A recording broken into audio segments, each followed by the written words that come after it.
Hey, it's Chad again with DriveTheLightning.com. In this video, we're going to talk about buying a used EV, in particular, the Nissan Leaf. Why the Nissan Leaf? Well, because Nissan made over 500,000 of these, and quite frankly, there's a lot of them available. Stay with me just a moment. I'm going to give you one key tip when it comes to buying a used Nissan Leaf. Stay with me.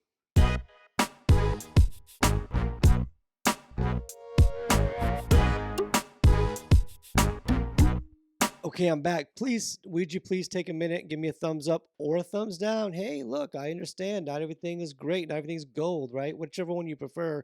Any kind of interaction tells YouTube that this video might be worth watching for other people.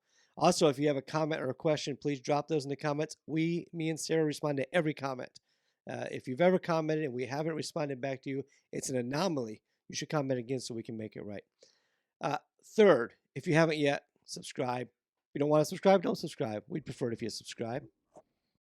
Okay, buying a used Nissan Leaf. I'm just going to show you just a snapshot of what's available here. I'm going to put myself in the corner. Check this out.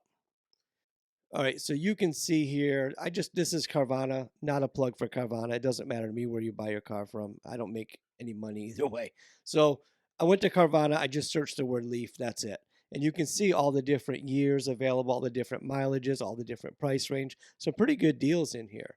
But I want to focus in on one specific car, and that's the exact same one that I drive. That's the 2016 Nissan Leaf SV. Now here it is here.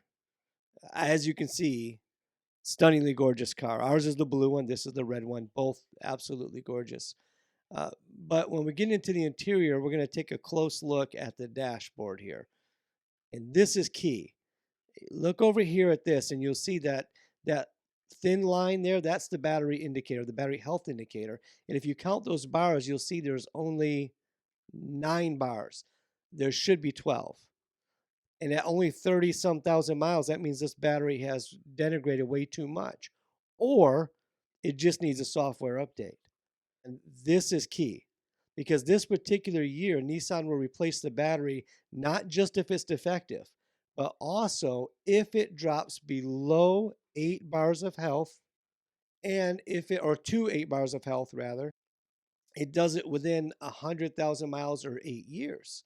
So this car right here is actually a fantastic buy because you might be in line for a new battery.